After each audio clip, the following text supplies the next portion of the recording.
me voy a comer este pastelito. Hermano, ¿me das un poco? No, nada, ojalá te caiga mal ese pastel. Hermana, ¿me prestas tu ventilador? Ay, tienes calor, hermanito. Demasiado. Lo siento, yo lo voy a usar. Pero si estás abrigada y todo. Pero ya me dio calor. Eres...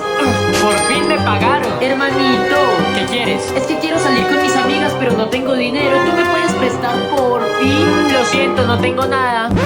Pero si te acaban de pagar. ¿Qué? ¿Qué dices? No, no tengo. Uy, te odio.